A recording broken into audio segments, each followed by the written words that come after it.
and welcome to another episode of Get Your Chat On with GYC Vegas, produced in partnership with the Sherlock team at Cross Country Mortgage. I'm your host, Gina Yager, founder and director of GYC Vegas, an award-winning PR and marketing agency. We believe every company has a story to tell, and we're passionate about getting businesses recognized. At Get Your Chat On, we sit down with local professionals to get to know a little about their organization, their role, and perspective on our vibrant business community here in Southern Nevada. On today's episode, we're chatting with Amy Raymer, Board Vice President and Programming Chair for Nevada Preservation Foundation, which hosts the annual Home in History Las Vegas Festival coming up May 1st through 4th. After serving 25 years with the Clark County School District, Amy began volunteering for MPF by researching, creating, and leading tours, and through the knowledge she's gained, was able to restore a 1954 traditional ranch home in Las Vegas's John S. Park Historic District and a 1961 Palmer and Crystal home in the Paradise Palms Historic District back to their original eras. Amy is proud to be part of this small but mighty nonprofit and is excited to share her insights and experiences with us today. Hi, Amy. Hi. Thank you so much for joining us. Thanks for having us. We appreciate being here. Of course. We're so excited to talk about NPF for those who are not familiar with NPF and what you do. So tell our guests a little bit more about Nevada Preservation Foundation. Nevada Preservation Foundation, we were actually founded in 2014. And really our main mission is preservation, advocacy, and also education. And we do those things, in a lot of different ways. But one of the things that has been a big driver for us has been a lot of the educational stuff, a lot of the events that we have and things of that nature. So, we work with the public. That's one of our big focuses is making sure that folks are aware that, these older buildings can still be used. They still have life in them. And so working with folks to think about adaptive reuse. We do a lot of work in the communities, working with homeowners who buy older homes, because that's a whole other kind of ball of wax. So we do a lot of that work. We are statewide. And so, we're definitely growing right now. It's definitely a very big growing season for us. So we're hoping we've got some things on the horizon that are really exciting too. Awesome. Tell me about some of these educational events. And so that's one thing. And then, how you help I love the story of how you help homeowners and you also, help with the designation of historical sites too, right? Yes. Mm-hmm. Yes, we do. So long drawn out process, but all of our cities in the area. So the city of Las Vegas has what's called a Historic Preservation Commission. The county has a process, but they don't have an HPC. Boulder City has an HPC. And so in order to have your neighborhood become one of the historically designated neighborhoods, like the neighborhood that I live in Las Vegas, there are two. There's Beverly Green neighborhood, and then there's the John S. Park neighborhood. I live in the John S. Park neighborhood. And so what the community does is we, work with the community about, hey, do you want to be a historic district? Because there has to be a certain amount of folks who agree to it. Okay. Some folks think that it means that they can't change the appearance of their house and whatnot, and that's not the case. The way that most historic designations work is it's usually you can't change the exterior of your home more than like 20%, and that's just we have in this area in Las Vegas and in the surrounding community these communities that we have that are older. We don't have many of them that have really held on to what they looked like back in the era. Mm-hmm. And it's nice to have these areas that are designated that the community there says, yes, we want to keep the spirit of what this would have looked like if you were here in the 40s, if you were here in the 50s.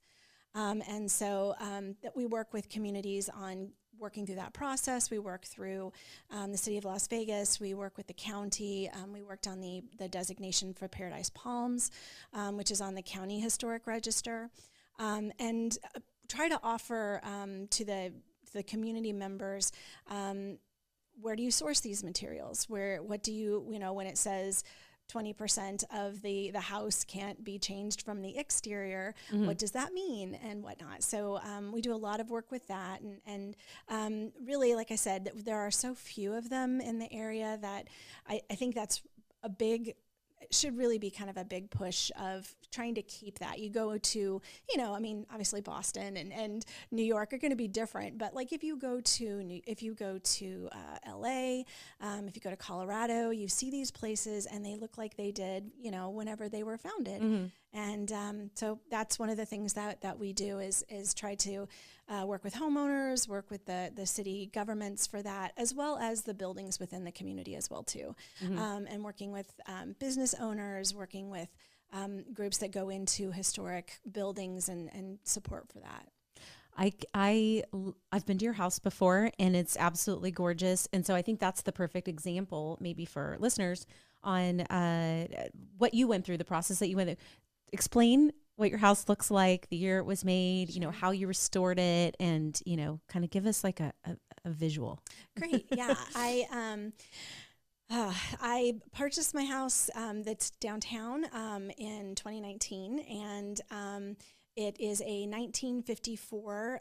It's what we call a traditional ranch style home. So, when people think mid-century, everybody goes, "Oh, mid-century modern," and it's this kind of predates that, but it is a one-story ranch style home. It's got a lot of the traditional ranch characteristics. It's got a gigantic picture window in the front. One of the main reasons I bought the house is it has these corner windows that you don't see out here. The glass touches on the corners of the house, which is just one of my favorite features. And yeah, when I purchased the house, it was the first owner, or the owner who had it prior to me they'd done a great job. It's adorable from the outside, but the inside kind of got trapped in the late 80s, early 90s. Mm-hmm. And so when it's probably pretty common, huh? It is. And so one of the things that I did was I tried to take it as close to back to what it would have looked like in 1954. Mm-hmm. So I used traditional materials, worked with the space and sourced a lot of my stuff. Like the kitchen that I had, again, like I said, was a very 1980s kind of sad little kitchen. And I sourced a 1955 metal kitchen, Youngstown kitchen, brought that in, put that in, and it's always kind of a gamble. And this is one of the things that we work on with NPF of like, okay, if I renovate my house and I put in a 1955 kitchen, isn't that kind of counterintuitive, with that idea of sale prices?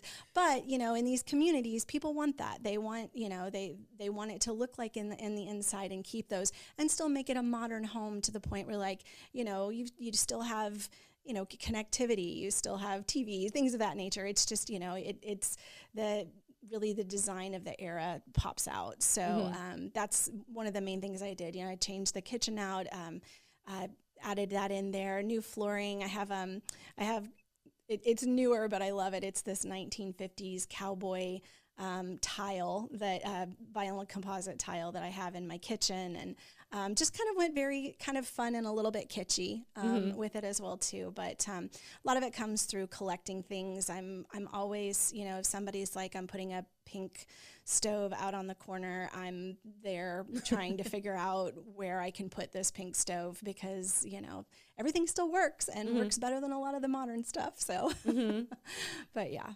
And so you work with a lot of other homeowners who have done the same thing, who have brought their homes into the era that, or gotten them as close to it in terms of maybe aesthetics, as well as bringing in, older appliances too.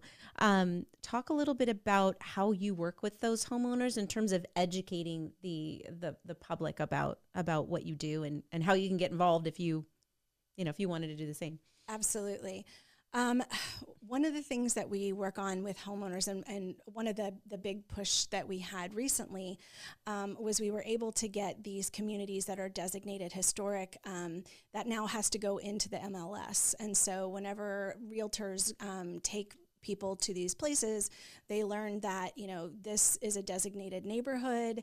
There's no HOA or anything, but you can't come in and just put in modern windows and change the aesthetic of the house pretty significantly. So that's one of the things that we talk about as well too. In our office, we do have some resources that we share with folks, so like what things look like, and what are some of the materials and where do you source some of those materials? Because a lot of them are modern made now. Like cork floors are very hot right now, and cork floors were very big in the 50s and 60s. So, helping homeowners find that as well too. So a lot of times people reach out, they are looking for the guidelines from these various locations and saying, hey, I know that we're here, like what can I do to the front of my house? Do I have to change, do I have to let the committee know if I want to change the colors, things of that nature? We can work them through that. But a lot of what we do is, reaching out and creating a community of folks where they know where to go. We do an event during Home and History that's called Sourcing. And so with that sourcing event, people get to meet with people who've actually done this to their homes and talk about like, okay, you want a Ming green 1960s sink in your bathroom. How do you do that with modern stuff? And you absolutely can, and you can use modern materials. And I think one of the things that people think with NPF, or just think in general when it comes to older homes, that they have to be quote unquote very specific to the era, or they have to be one that just looks like you could have walked in from that period. And that's not the case. People have to live in a modern home. You have to be able to do things that people want to do, like listen to music that isn't difficult to access, things of that nature. So that's one of the things that we do, that we work with. We've got a couple of realtors who are on our board that are working with us on realtor education programs, things of that nature. Because a lot of times people buy older homes and they don't realize that sometimes they have not had their plumbing updated since they were built. Like I own a home in Paradise Palms, which was built in 1961, and all of the plumbing had to be replaced because it's cast iron plumbing, and it's got a very short in general now with PVC life. So working with folks about like, okay, this is some things you need to think about when you buy these houses. Does it need to be rewired? Does it need new plumbing? Because not to put any shade on folks who come in and flip, but a lot of times they don't check those systems. They don't. They're trying to get in, trying to get out, so they don't do things like check the plumbing, check the electrical, make sure that it's in really good shape when people buy it. They don't. A lot of times flippers come into these neighborhoods and they don't realize that they can't just paint it all gray and on the outside and make it look like Summerlin. Like, you can't do that in these neighborhoods, right? So a lot of that is just getting that information out there and making sure, again, that we do still have a couple of these places in our area where you can still go and do that. And people in our neighborhoods take real pride in that as well. So talk to me a little bit about the special, there's a lot of people who just like me, who just love celebrating history, learning about these historic neighborhoods, learning about these historic buildings and, commercial districts and everything else that types of places that you work with. Talk to me a little bit about the opportunities for learning, special events or attending special things where they can just observe and be like, this is cool. It's like a museum, Yeah, I'm glad that you asked that, because we have reinstated this year all of our monthly programming. Okay. And so if you go to our website, which is nevadapreservation.org, every month we have an amazing newsletter. Our executive director, Dr. Paige Figgenbaum, she writes that.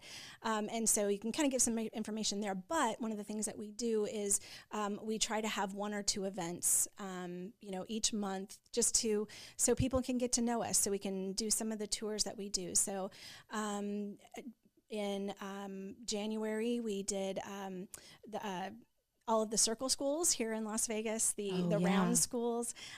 So we did a talk about that. So the architects, Zick and Sharp, we talked about them. People got an opportunity to see inside these schools. In the month of February, we're having a tour of where our offices are in the historic West Side, the historic West Side School, which is 101 years old this year. So in February, there's, folks for the opportunities to take that tour.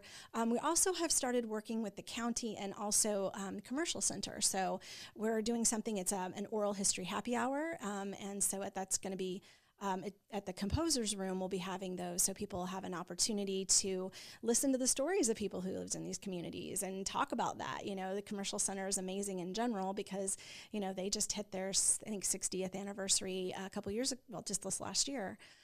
So there's all kinds of things going on. So if people want to come out and check that, we have a very, very active volunteer group, and they help us out with our big event, which is Home in History. I know we're working our way toward that. Yeah. But during Home in History, which is usually in late April, or this year it's the first weekend of May, we do monthly tours as well, just so people can kind of get a feel for it, because I will say that Home in History, it's over a weekend, it's 4 days, and it's pretty fast and furious. And I always kind of I tell people that it reminds me of kind of like Coachella, because there's whoever you want to see or whatever you want to see or do, there's something else that you want to see and do that's the same time somewhere else. And so you're like, so, how do I pick? Yes, you're spoiled for choice, but sometimes it's you can't see everything that you want to see. So our monthly programming does allow folks to slow down a little bit and not have to worry about getting from point A to point B and whatnot as well too. And if you had a group that you wanted to put a custom tour together for, yes, did you do that? That is absolutely. We are working, on getting all of that kind of structured, so you can go to the website and request that. Okay. But yeah, we have done private tours of the Paradise Palms neighborhood. We did a walking tour. We have a lot of community groups that reach out to us and want to see that. So we do that, and then additionally, we can work with groups if folks are coming in for. We have in the past, if you're coming in for a convention, we can do bus tours that, take folks through the older neighborhood, because that's really not something that people think about when they come to Las Vegas is, there are people who live here. I moved to Vegas. It's been almost 30 years ago, and people would be like, "Oh, so do you live in the casino?" Yeah, like, no, right. like, no, there's actually communities here. But it gives folks an opportunity to see the architecture, and usually we have somebody who opens their home so people can see those as well too. So yes, to answer your question in a very long way, yes, you go to our website and shoot us an email, and we can set up private tours as well too. Obviously not around the months of April and May, because we are busy. insanely busy with Home in History during that time. But any other time we will definitely can kind of come up with what you want or offer you something that we have already done. Okay, awesome. So we're going to get into a little bit about how you got involved. So, how did you first realize that preserving and educating others on historic and architectural heritage was your true passion? As you mentioned, I was in Clark County School District for 25 years. And so I started as an English teacher, and that turned into, I was a central office administrator over curriculum. And so my area is in education. And I joke with people all the time that, standing in front of people and talking is kind of second nature for me. So one of the things that I was really drawn to, because in education, you get kind of mired down with all the things that you have to do and whatnot. And particularly since I was a curriculum specialist, I worked with adults a lot, but didn't really give me time to talk about the stuff that I was interested in. Yeah. So in 2010, I was back in the early days of Facebook. I saw something that the Neon Museum needed volunteers. And so I was a volunteer for the Neon Museum for 8 years there. And so it was a very exciting time because the Neon Museum was not open to the public at that time. So I got to help everybody who started there as a volunteer, they all had the opportunity to create their own tours, and everybody's tours had their own flavor. And so one of our other board members, Mitch, who is great, he was also at the Neon Museum.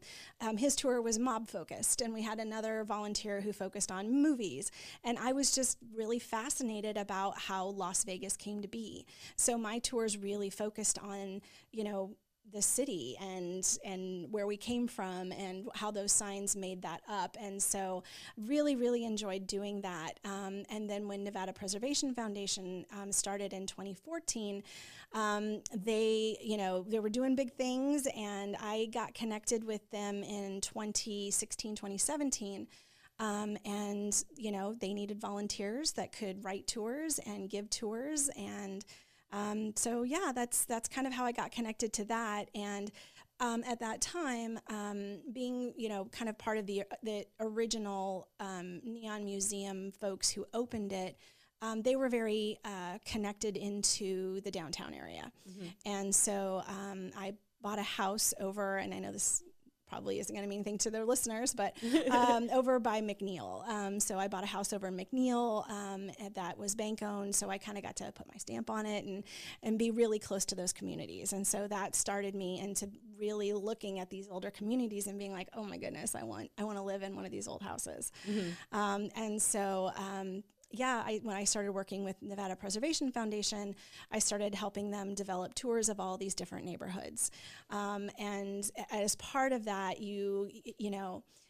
I say that I kind of got in and got connected to things as things were just kind of starting to get big and popular as it related to preservation and hey, old stuff's cool. Yeah. We don't have to tear everything down. Right.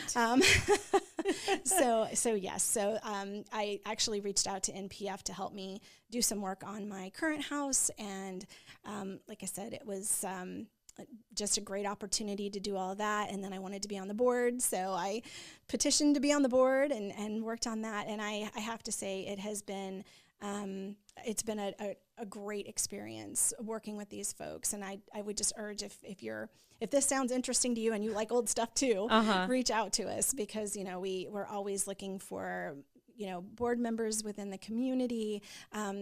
Volunteers are our lifeblood. We have an amazing volunteer group as well too. So that's awesome. Yeah. So what would you say is the mission or purpose that lies at the heart of your work there at NPF? So I guess to boil it down, we say there's three things. Preservation, so we preserve, we educate, and we advocate. So like I said, when it comes to preservation, we are a resource. What does that mean?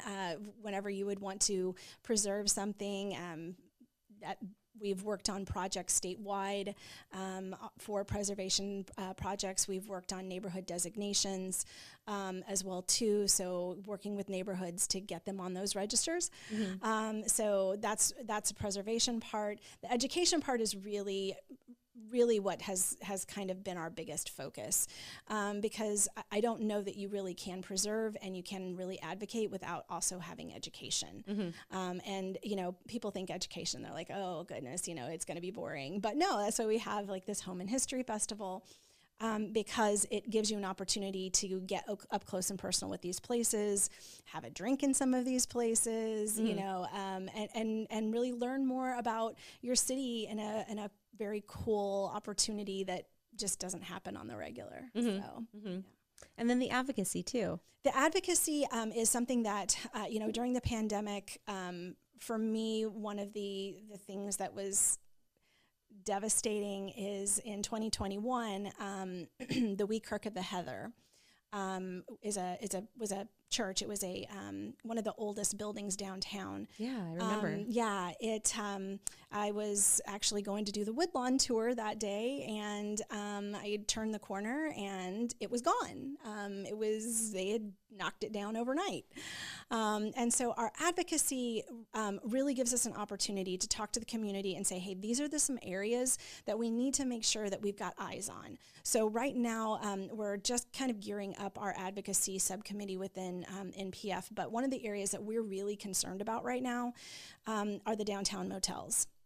The ones down on Fremont Street, Fremont East and that area was really big and thriving. And unfortunately, when we lost Tony Shea, a lot of those buildings that were in the downtown projects just kind of were, left. And there's all kinds of things tying that up, and we're losing them to fires. Mm-hmm. We're losing them to fires in the city. They're kind of a blight, and we end up having unhomed people that move in and cause issues there as well too. So a lot of times the city's way of dealing with that is just to tear it down. Yeah. And so with our advocacy, that's one of the next areas that we're getting ready to focus on is that Fremont East, those motels, because they are, in terms of our history, they are massively important to our history. We've had, in terms of downtown Las Vegas, and even Henderson having like Water Street and some of those really great areas that really preserve those areas. I mean, please, in Boulder City. But in Las Vegas, I mean, had you told me 10 years ago that I would be going to a cool brewery on Main Street, south of Charleston, I would have been like, I don't see that happening. So there's been some great work done to repurpose and to adaptably reuse some of those areas. But with that, I feel like the areas around Fremont East have kind of been abandoned a little bit for this new area that's part of the Main Street area there as well. So for me personally, that's one of the areas that we're looking at as it comes to preservation as well too, and advocacy, and making sure that folks know, like, go to Ferguson's, go to Mothership and have a coffee, and enjoy that area down there, because there's still a lot. There's still a lot down in that area. So we don't want to lose the focus on one thing and completely forget that it's there. Yeah, I think Ferguson's is such a great example of that, because to give people an idea of how something can be repurposed, how these old hotels and motels can be repurposed. They can be executive suites. They can be office suites. They can be hotels again. Yes. They can be shopping malls. Yes, exactly. I know. Like Ferguson's they did such a great job. They kept all the original windows, and you can go into the shops and buy a succulent and go to these little plant shops, and you really get the feel that you're there, and then have a cup of coffee, and like I said, it's they're just such neat spaces. And I think with unfortunately again the passing of Tony Hsieh, that area the light's starting to go out of it a little bit. And there's, again, like you said, you go to Austin, and like Austin has an amazing area that's like all those old motels, and they've repurposed them, and they're the cool place to people want to go and hang out. And we're heading off probably another housing. We don't have enough housing for the folks who live here now. What can we do with those to make it turn into housing for folks as well too? So good point. Exactly. So now we're going to lead into Home in History. We've got a huge event coming up this year, March 1st through the 4th. It's the 10th anniversary. May 1st through the 4th. What did I say? March, but it's all good. Yes, I meant May 1st through 4th. And so we're super excited to help be promoting that. And so tell everybody what's going on, some of the special events, how people can get involved, by tickets, etc. So Home in History is, so we're very, very lovely that they do this for us, funded by the Centennial Commission out of the city of Las Vegas. So I have to give them a shout out, because they have really made this happen for us over the years. But this is our 10th anniversary this year. So we have put on Home in History. We started in 2015. And then it wasn't really Home in History. It was what we call the Vintage Vegas Home Tour, which we still do today. And we had architect and author Alan Hess, who was kind of one of the founders of Modernism Week out in Palm Springs. He came out and did a talk for us and talked about how Vegas is, such a neat community, and people got to go into these old houses. We had these houses that opened, and people had no idea. They had no idea that, oh my gosh, these amazing mid-century houses are here. These really old. Who knew we even had old houses in Vegas? So that was. They're not all stucco. No, they're not. Yeah, no shade on our Summerlin folks, but there's a lot of stucco out there. But yeah, we started with the Vintage Vegas Home Tour, and then that turned into programming. And so we were able to take and start looking at, hey, let's really do a deep dive on this community and walk people around, tell them who lived there. I mean, I always joke that people are always like, oh, the Rat Pack was here. Sometimes maybe, but it's a little tangential in a couple places. But a lot of these communities, people don't know that, like Paradise Palms, Johnny Carson had a house in Paradise Palms. Phyllis Diller had a house, Debbie Reynolds had a house. So they, play on the Strip. They live here in these communities as well as the people who built Las Vegas. So during our Home and History weekend, we have all manner of things. So one of our very popular from last year, like to the point where we could have sold it every day, I think for the entire year, is we have a bus tour. We have 2 bus tours this year. We have a brand new bus tour this year, which we're really excited about, and I'll tell you about that in a second. But the other bus tour that we have this year allows folks to see some of those celebrity homes in Paradise Palms. It's a bus tour that connects to that, but then takes folks to the underground house. And so the underground house is, for the folks who don't know, it's a bunker underneath a house. You wouldn't know it to drive by that it's there, but it was built in, I believe 1978 was the year that it was completed, but they started work on it in 1974.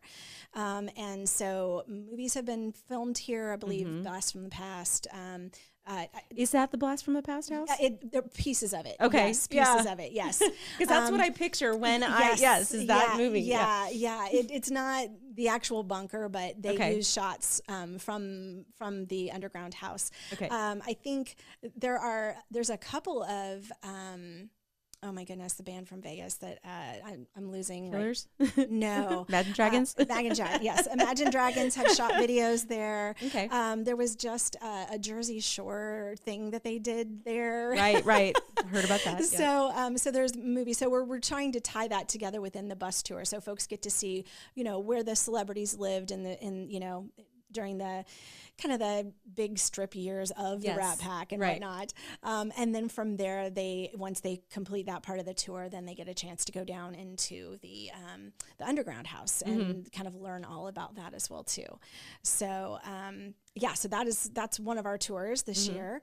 And the other one is a tour of Henderson. So we're working with the Henderson Historical Society, and if folks don't know and you have not gotten your tickets yet, you absolutely should, because there's going to be a sneak peek into the BMI plant, which has never been opened to the public. So people will be able to kind of do that as well too. So really excited about that one. So we've got the Henderson bus tour, which we're very excited to be working on that one. And then we also have, I'll just go kind of chronologically. So that Thursday we have what's called Preservation 101. Which we work with a group called Preserve Nevada, and Senator Bryan sits on that board. I sit on that board as well too, and they put out an 11 most endangered list every year. And so we have a panel of folks from the state of Nevada, just around the state, to talk about preservation challenges and what's going on and how you can get involved and whatnot. That's called Preservation 101, and that's going to be on Thursday evening. And then Friday and Saturday kicks off, and Friday and Saturdays are when our tours happen. So our mornings, basically, we have walking tours of the McNeil neighborhood, the Scotch 80s, which is a fantastic tour. It gives you an opportunity to really see kind of where the upper half really lived back in the day, and still do. There's some amazing houses in there as well.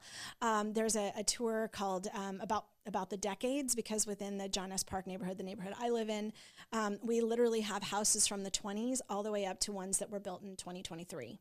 So giving people an opportunity to see, chronologically, how were we progressing as a city for that. And then we also have one which is called Boom in Las Vegas, which is a community called Marycrest, which is one that folks will have the opportunity to actually go into one of the houses in that neighborhood, which sits kind of close to John S. Park and whatnot. And I think I got all the walking tours. Yeah. What about the ones that celebrate historic areas and buildings and commercial centers and things? I know we've got one on Fremont Street. Yes. So we are partnered this year with the Fremont Hotel. They are our host hotel for this, and they are they're going to be celebrating their 70th anniversary. 1956. Yeah, I taught English, not math. So we're working with them, and so we are having an event with them on Saturday evening, and that one we are bringing Alan Hess back, and he's going to talk about the architect from the Fremont, which is Wayne McAllister, and learn more about him, and we're going to be giving a plaque to the Fremont for that as well too. So we're working with them on that. I would tell you about another tour, but it's already sold out. Richard Hooker, who worked under Oscar and kind of was the guy who got the Arts District started. He does a tour for us every year, and so he does a Fremont one. But like I said, those tickets are already sold out. They sold out within the first 2 weeks that we had them on sale. So, but like I said, there's that area, and then additionally, in terms of events we have this year. Last year we had a tiki party that was in someone's home in a very cool mid-century lava house home. And this year we are having a luau, and so we're working with a couple who live in another older community, and their house is phenomenal. And we're going all out for that. So it'll be a full luau. We're working on dancers. There's been talk of synchronized swimmers. It's a whole situation. That would be cool. Oh my gosh. Yes. And so if there are tickets available whenever this airs, you should get tickets for that, because it's truly going to be an amazing opportunity to be part of that community. And then Sunday is the Vintage Vegas Home Tour. And that, again, whenever I go out and I say I'm with NPF, they're like, oh, I've done your home tour. So everybody knows about the Vintage Vegas Home Tour. It seems like last year we had 450 folks who were on that. And so we're doing the same thing again this year. So you will have a sneak peek into these older homes. We're working again with the Mesquite Club, which I am so excited. It's the oldest women's service organization. It was founded by Helen J. Stewart. And so they are opening up their clubhouse, and you letting people in, and actually last year, had little celebratory champagne toast, and had a little spread for them and whatnot. So they're working with us again this year as well too. So there's a lot to do that weekend. There's so much to do. And I will say too, for anybody listening who wants to buy tickets, when you go on NevadaPreservation.org and you see the availability, if you see a bunch of tours that are sold out, you'll still see ones that aren't.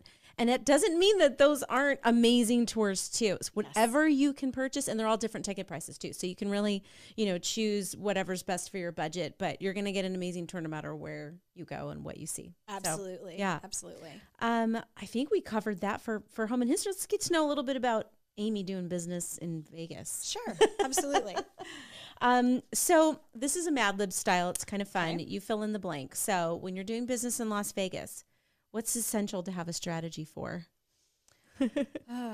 In the world of preservation, I think it's having a strategy for knowing who your advocates are for those places and spaces, and really making sure when you make those connections that you've done your homework. Yep, right. And there's one of the things that we think about a lot is what's the problem and how can we help provide that solution. And I think that comes through not only not only having a solution for them, but knowing the folks who can make those things happen. So we get those connected. Right.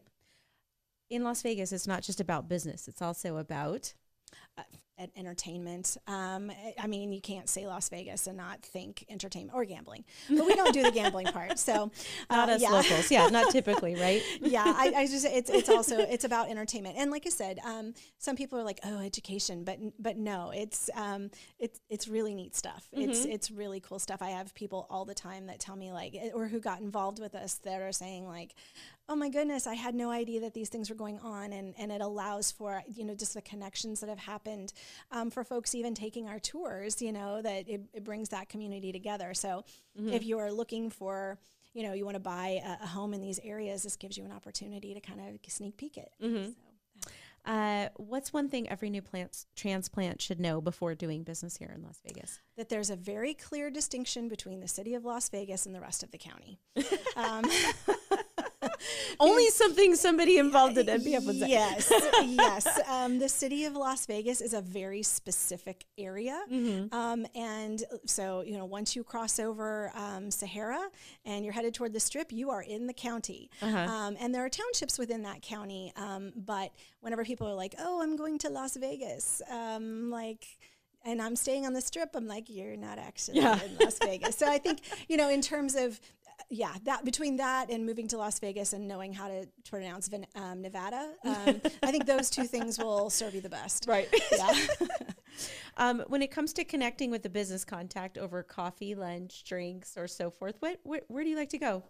Well, just recently, I had a meeting with the gentleman who runs the Vintage Las Vegas Facebook, website, the whole thing. He's an amazing resource. And I met him at I Want a Coffee, which is downtown. It is on Utah, just, I guess that would be west of Main Street. And it's just a neat little spot. And I can attest that the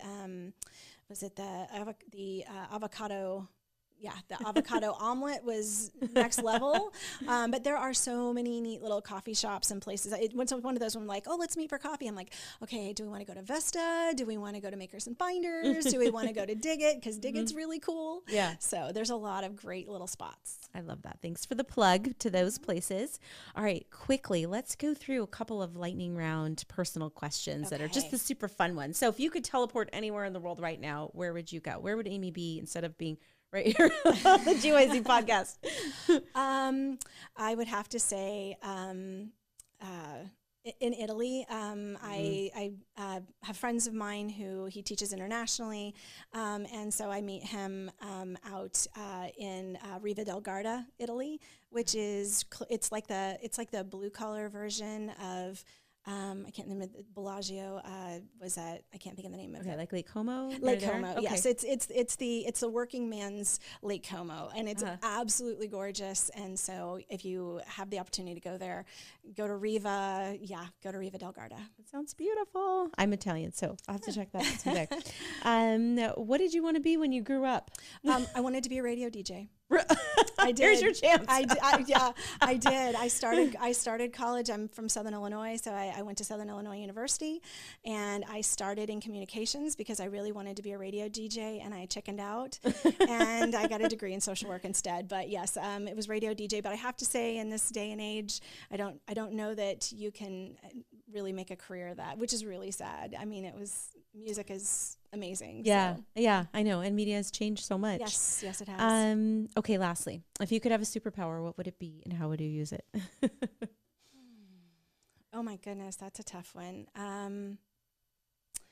I guess it would be that everyone could see the potential in these older buildings and understood why it's important to keep those. So I guess people would have I don't know, preservation vision. Where they could just look at something. I love it. I love it. That would be a really cool space for this. So yeah, I think that would be it. Then more buildings being torn down, right? Unless they absolutely had to be. But I could see it. Someday in the future will be.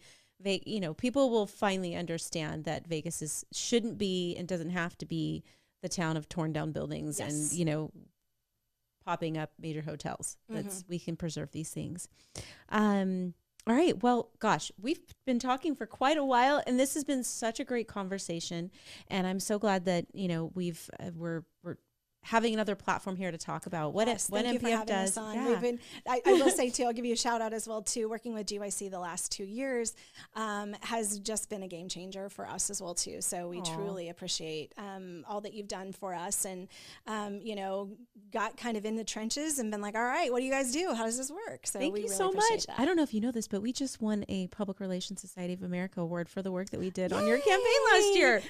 That's awesome. I'm glad to hear that. Glad to hear that. Thank you. So. We're in the middle of recreating the same and making it even better than what we were able to deliver last year. So yes, we had so many amazing ideas last year that I think we could go do 8 home and histories and not run out of any ideas from what you guys gave us as well too. So thank you so much. All right. Well, it's been so much so much fun chatting with you. And tell people how they can learn more about NPF and how they can buy tickets to this year's event. Absolutely. Really, your best bet is going to check out our website, which is nevadapreservation.org. And everything is linked there, so you can go in and find all of your tickets there. Additionally, if you are on Facebook, Nevada Preservation Foundation on Facebook, as well as Home and History Las Vegas on Facebook. We have Instagram handles for that as well too. We're on Instagram. We are on X. From what I understand, we're getting ready to take a look at Blue Sky, so we might have that up by the time. We'll see what happens. But yeah, all the socials we are on, and really the website would be that. And I would urge you to sign up for the monthly newsletters and have that, that gives you everything at a glance. It does really, what you're working on and events coming up. It's perfect. All right. Well, that's a wrap for today's episode. We hope you enjoyed our very insightful conversation with Amy Raymer from the Nevada Preservation Foundation. Be sure to follow us at GYC Vegas on Instagram, Facebook, X, and LinkedIn, and subscribe to our channel wherever you stream podcasts. And if you want to learn more on how your business can enhance its marketing efforts through the power of PR, visit our website at gycvegas.com. Thanks for listening to Get Your Chat On with GYC Vegas, and we'll see you next time.